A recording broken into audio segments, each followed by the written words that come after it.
All right, everybody, welcome to day 2 of game days. I am outside Millennium Games right now, about ready to walk in and have this happen.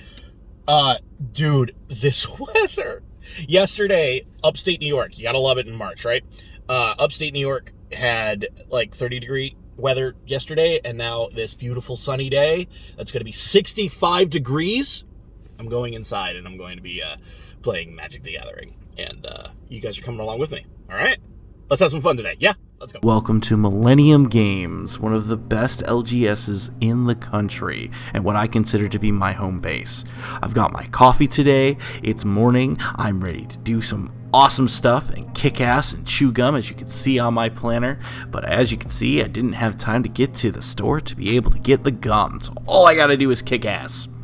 My first opponent today is a wonderful individual who brought his son along with him.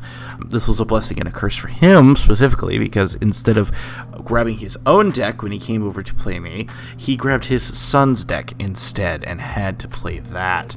A lesson for all of you players out there moving around and going back into Paper Magic: make sure you check your deck box to make sure it's your own before you go and join your next opponent. My next opponent is Brian. He doesn't look a thing like Jesus, but man oh man can this kid play Magic. Here is our match in round 2 of this 5-round tournament.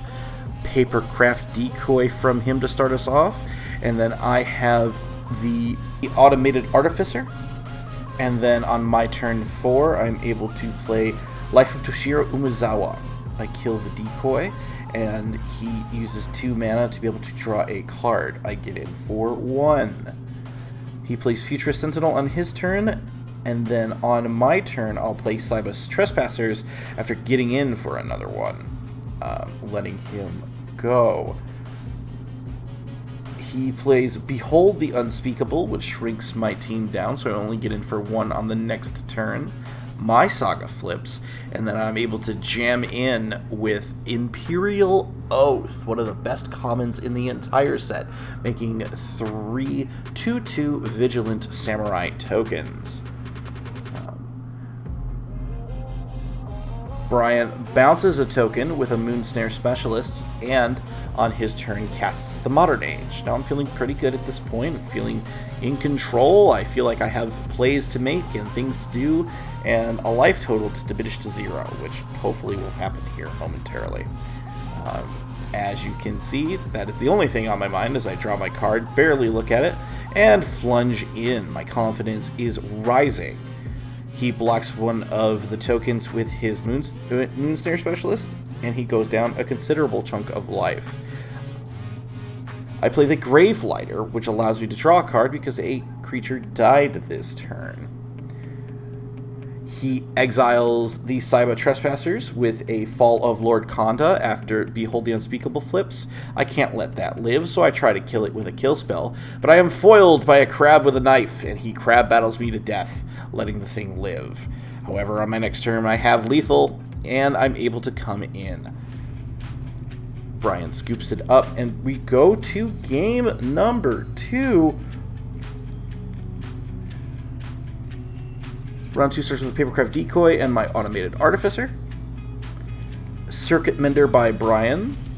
And then the next turn I slam a Gravelighter down and sacrifice my 2-drop, and he sacrifices his Circuit Mender to be able to draw a card.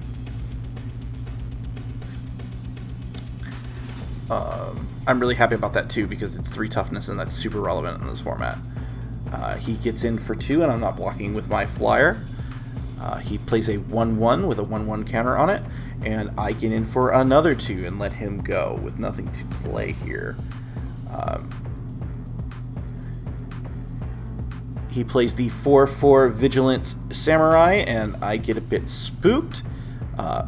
I then am able to save a turn for myself by catching March of the Swirling Winds, which is great, but it ends up being a very expensive fog. He casts Lion Sash, attaches it to his 1/1 with a 1/1 counter on it, and exiles my 2-drop from my graveyard to put another 1/1 counter on it. I cast the Mercantile Ripper, and then I'm only to crew it and trade it with the 4/4. I take another 4 damage, and then he casts Imperial Oath, and I realize that I do not have enough gas in the tank to stop all of the damage coming through, and I scoop it up and try to go to the next game to make a better run at things. He plays a tap land. I bring him back down to a tap land that gains a life. I bring him back down to 1 with my ninja rare. That was something I was hoping to be able to cycle.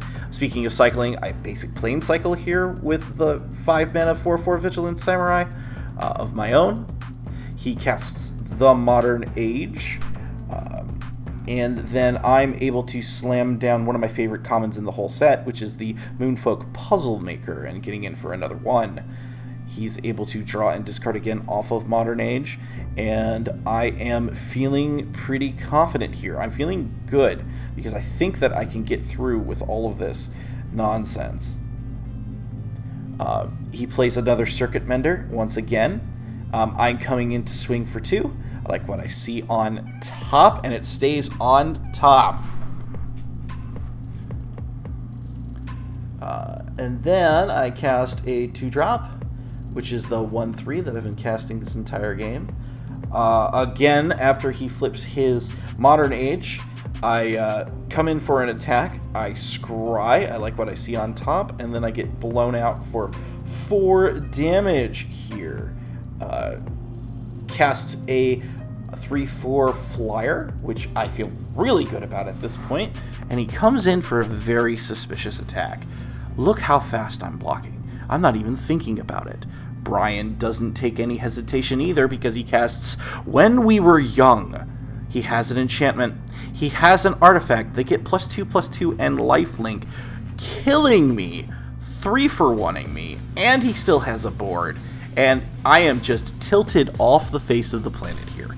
This is a huge swing in momentum, and you could see it in how I cast Imperial Oath here, scrying the 3 and just being super aggressive with my mannerisms and whatnot. I am just flustered that I am unable to close this game out. He gets it for 2 in the air, casts the 4/4 again.